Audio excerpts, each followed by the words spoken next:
con derrotas consecutivas y malos resultados. Y también un frente que se abre, muchachos, porque en la semana escuchamos a Fernando de Paul plantear de que el despido del psicólogo deportivo que venía trabajando con ellos, sumado por supuesto a la derrota con Colo-Colo que les marcó negativamente, ha influido también en esta baja de rendimiento. Esto es relevante porque en los equipos multidisciplinarios, en el deporte profesional, ya es una realidad de hace tiempo que el trabajo de los psicólogos deportivos cumple una labor de asesoría que es cada vez más fundamental y de hecho hoy día lo refrendan los propios jugadores de la U. Para eso tenemos una invitada. Vamos a hablar con la psicóloga deportiva Renata Almada, que ya está con nosotros, a quien saludamos por supuesto. Y me imagino, Renata, buen día para ti, muchas gracias por estar con nosotros acá en Red Gol en La Clave, de verdad. Que a ti también te resonó lo que dijo De Paul en términos de cómo también ese factor influye en el equilibrio de un equipo, ¿cierto? Sí, total. Buenos días. Primeramente, gracias por la invitación. Yo creo que de esas instancias, el fútbol y a nivel de sociedad también uno se nutre porque necesitamos derribar mitos. Es cierto que la psicología deportiva ya está, es pauta y todo, pero declaraciones como la de Tuto ayudan, pero también la de Sandoval ayudan a nublar un poquito qué significa el rol protagónico del psicólogo deportivo. Entonces agradezco la instancia y voy a intentar aclarar acá qué hace un psicólogo deportivo y la importancia que tiene en el fútbol, y bueno, en el fútbol chileno y en grandes planteles como la Universidad de Chile. Me voy a aferrar entonces en la declaración de Tuto, que habla como capitán, ¿cierto? Un líder formal. El capitán tiene una de las misiones, identificar las necesidades y verbalizar. Entonces yo creo que de forma muy asertiva, muy valiente, Tuto saca voz por muchos jugadores que están sintiendo ese momento de incertidumbre de Universidad de Chile que pasa por tremendas pérdidas, ya de hace un tiempo, y eso se nota en cancha. Hola Renata, ¿cómo Muchachos, estás? abierto ahí el debate ahora. Sí, ¿cómo estás Renata? Un gusto saludarte. Hola, un gusto. Te quiero preguntar en relación a eso, con tu experiencia en el fútbol, ¿crees que todavía hay como ciertos estigmas donde una declaración como la de Fernando de Paul se puede encasillar en valentía, digamos, porque pareciera que todavía vivimos en estos tiempos donde decir que necesito un psicólogo o una psicóloga no está muy, muy bien de cara a los hinchas, una cuestión más popular, pero creo que es algo determinante hoy ya casi, no sé, por ponerte un caso como los preparadores de arquero, que ni siquiera ya se cuestiona, o sea, el psicólogo es parte de un grupo multidisciplinario en el fútbol.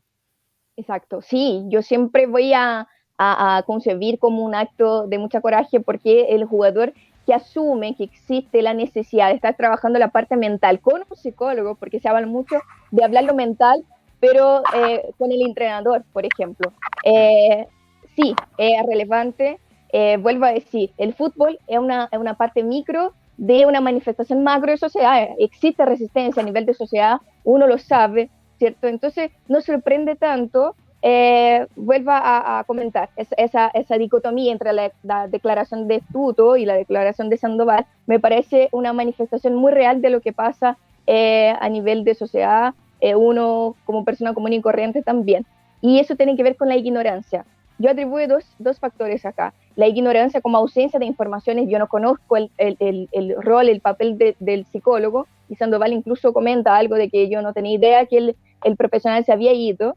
Me pregunto, me cuestiono si ese profesional ha sido presentado a los jugadores, y en caso de que no ha sido presentado, ¿cómo voy a saber cuál es su función ahí? Entonces, obviamente, yo no voy a valorar, no voy a entender por qué esa persona está ahí y para lo que me va a servir. Y otro, que obviamente a nivel de Sudamérica estamos muy atrasados todavía, porque se busca el psicólogo deportivo cuando la situación ya está crítica, caótica, y se asocia mucho a recuperar algo. Y el trabajo del psicólogo deportivo debería ser de carácter preventivo, con tiempo, constancia, con condiciones laborales óptimas. Y tengo entendido incluso que el psicólogo muy competente que estaba en la U decide irse porque no habían esas condiciones, y cuando no hay condiciones no se puede trabajar. Sí. Buenos días, Renata, gusto de saludarte. Me llama la atención y justamente me quería detener un poco en lo de Mario Sandoval. porque parte él de casi de una negación hacia el psicólogo y casi por no mostrar una debilidad, y que esto lo podríamos ampliar al fútbol, tiene que ver con la salud mental y cómo la percibe la sociedad. Porque, claro, mientras el capitán, como tú mencionas, dice que se fue un elemento importante, después podemos analizar qué tan importante era, porque otro futbolista del mismo plantel ni siquiera sabía de su figura, dice, se fue y no me di cuenta. Entonces también para algunos está medio invisible, pero él niega y dice, yo me siento bien, yo no necesito un psicólogo, yo no tengo la necesidad de esto, y esto muchas veces nos pasa como sociedad, que invisibilizamos ciertas situaciones, tal vez para no mostrar debilidad, y finalmente aquí los cuerpos técnicos y principalmente la dirigencia tienen que entender que es una función importante en los equipos para desarrollar, para estabilizar, para que todos puedan recurrir y para generar una mentalidad más fuerte en los equipos. Está comprobado científicamente y un montón de clubes lo trabajan permanentemente. Pasa que en el fútbol chileno, y lo amplío un poquito, que algunos cuerpos técnicos quieren llevar a este psicólogo deportivo para insertarlo, pero para el club pasa a ser un adorno, ¿lo subestiman de cierta forma? Sí, totalmente, Edison. Yo comento y soy muy crítica porque entiendo que hoy en día el psicólogo es un aderezo, es alegórico, está ahí pero no participa, vuelvo a decir, no le entregan condiciones de tiempo, condiciones de estar con el plantel, porque necesito vivir la situación para poder hacer una auditoría. Ese rol del psicólogo, leer, hacer lecturas de cuáles son las necesidades, qué puede estar pasando extra cancha, que al final va a impedir que el futbolista pueda plasmar su buen fútbol. Eso pasa, esa función del psicólogo, ser muy cercano a los futbolistas también, pero necesito vivir eso. Entonces no sé si a nivel de directiva, se entrega esa importancia al psicólogo, y en caso de que no se entregue, no se puede trabajar. Ayer, en el partido de Santiago Wanderers y Católica, ambos equipos poseen en sus planteles profesionales a un psicólogo deportivo. Entonces, a partir de la segunda rueda, Santiago Wanderers contrata a un psicólogo y bueno, hay resultados ahora. Obviamente que los buenos resultados tienen que ver con multifactores, pero también está la parte de la fortaleza mental, que tiene que ver con esa capacidad de autorregularse. Colo-Colo muestra eso. Colo-Colo de 2020 era un Colo-Colo que se desesperaba, y ahora es un equipo mucho más sólido, que también ha contado con un profesional de la psicología deportiva. Católica, todos sabemos, a nivel de instituciones, siempre ha valorado mucho la interdisciplinariedad. Entonces, Diego Valencia comenta que trabaja con un psicólogo deportivo. Son jugadores que cuando hablan son súper importantes porque visibilizan el tema y autorizan, entre comillas, a otros jugadores a entender que yo puedo estar en un buen momento y seguir trabajando con un psicólogo deportivo. No tenemos que entregar esa connotación constante de que estar ir a un psicólogo significa que estoy mal, que tengo problemas. Todo lo contrario, significa que quiero mantener incluso una buena racha. Y ahí entra el tema de la connotación positiva que tenemos que paulatinamente entregar a la psicología deportiva y la psicología en general. Renata, pero hay un punto de inflexión en Universidad de Chile que tiene que ver en ese partido con Colo-Colo, que venía bien, decían ahora es el momento, venían ganando, y este es un tema que se viene analizando hace bastantes años, porque llegan los clásicos y la U no responde, y es más, se va generando una olla de presión con los futbolistas. Un jugador que llega a la U en su primera conferencia de prensa tiene que hablar de que este es el año que le quieren ganar a Colo-Colo. Y cuando se acerca esta semana, esto va pasando y trae resultados. Y lo decía el propio Mario Sandoval, que dice, no necesitamos un psicólogo, pero él dice, mi expulsión en el Clásico fue determinante y de ahí el equipo se derrumbó. ¿Qué pasa con esta U? ¿Por qué tiene este problema? Porque ya está identificado y viene hace mucho rato, y cómo se trata además. Escucha, es complejo porque cada equipo va a demandar una intervención específica. Pero pasa mucho también por un tema de cultura, por un tema y se comenta en la prensa, de herencia institucional, donde está tan arraigado el tema que no se puede enfrentar a ese Colo-Colo, no se puede sumar de a tres, y el jugador se cohíbe. Yo me acuerdo que Jimmy Martínez en el clásico anterior, cuando estaba en la U, no logra finiquitar, y tenía el gol ahí, tenía toda la portería abierta para que pudiera patear el balón y no puede.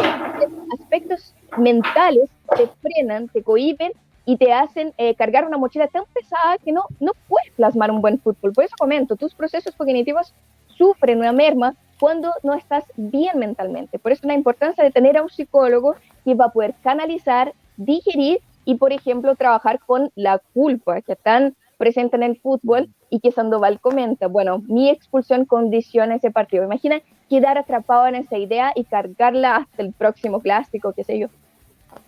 Hola Renata, gusto saludarte, buen día.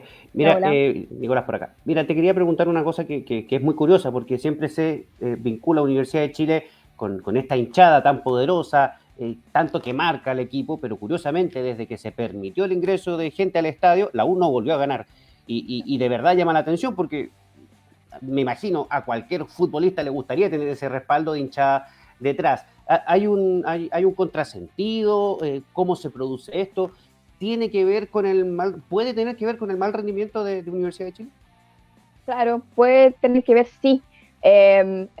Estar con tu hinchada y que tu hinchada es la mirada, y hablamos mucho sobre esa validación de la mirada del otro, puede sumar o puede restar. Entonces, en ese momento de tantas pérdidas, de tanta incertidumbre, yo creo que la lectura que hago es que la presencia de la hinchada al final te va a cohibir, te va a frenar, porque empiezas a tener malos resultados, vas sumando a lo largo de un partido y sabes que está tu hinchada ahí incondicional, pero también muy crítica, y te frenas con eso. Hay un deterioro de tu concentración, ahí entran los procesos cognitivos, atención, concentración, eso impacta en la toma de decisiones por saber que hay un otro que ha ido, ha viajado no sé cuántos kilómetros a verte y no puedes entregar lo que te gustaría entregar a esa hinchada. Hay todo el episodio de los bombos también, ¿cierto? Que al final la hinchada sirve como para comunicar una necesidad que tiene que ver con una carencia también a nivel de dirección directiva que está fallando en el tema de las renovaciones. Entonces me parece muy interesante cómo la hinchada al final se comunica y hay una sincronicidad con el equipo, que puede sumar o puede restar. Es verdad. Renata, de verdad ha sido muy interesante esto, es muy preclara en ese sentido porque expresan las ideas de manera muy coherente, la gente lo agradece también en las redes y te quería pedir en este momento de la despedida, junto con agradecerte que te hayas levantado tan temprano por nosotros, que nos comentes tus redes, donde la gente te encuentra, sabemos que escribes también una columna que es muy leída, ¿cierto? Así que por favor cuéntanos un poquito más de lo que estás haciendo ahora y dónde la gente te encuentra. Sí, bueno, nuevamente gracias por la invitación, chicos. Yo agradezco cada instancia que tengo para hablar y estar representando acá a varios profesionales súper competentes de Chile. Entonces, yo estoy ahora en Tenita Sports todos los días jueves. Esa semana será día viernes. Somos compañeros, ojo ahí, somos compañeros ya de... Sí, no, claro. De hecho, hablando, voy a agradecer al Paso personalmente porque es un profesional que siempre ha entregado mucha visibilidad e importancia al tema de la salud mental. Entonces se agradece mucho. La prensa tiene ese rol importante de masificar informaciones. Entonces, ahora, y me incluyo en eso, estamos ayudando a construir opiniones. Entonces, mucha gente nos escucha y a partir de nuestra opinión, que tiene que ser siempre respaldada por la ética, por la búsqueda de informaciones, vamos a ayudar a aclarar ciertos mitos, derribar fantasías. Entonces, queda mi agradecimiento acá. Estoy entonces en TNT hablando de los aspectos mentales, lo que pasa en la fecha, asociando, aplicando al fútbol, y también en Prensa Fútbol, escribiendo una columna que también tiene que ver con los acontecimientos, lo más contingente del fútbol chileno, a veces internacional, pero me gusta mucho escribir sobre el fútbol chileno, que es un campeonato así que está muy condicionado por lo emocional. Y me pueden seguir en Instagram en re_almada. Ahí también subo historias, videos. Almada en Instagram. Así es. Sí, yo leí tu columna de Britton, ¿cierto? Del Rey Mía, así que está muy buena esa para que la gente también la pueda encontrar ahí en redes y poder leerla. Renata, que estés muy bien, ¿eh? Cuídense, chicos. Gigante, que tengan lindo jueves. Chao, Renata. Renata Almada, psicóloga deportiva, analizando este tema que es tan importante, como dice ella, visibilizarlo. Pero al momento de la despedida, querido Banza, no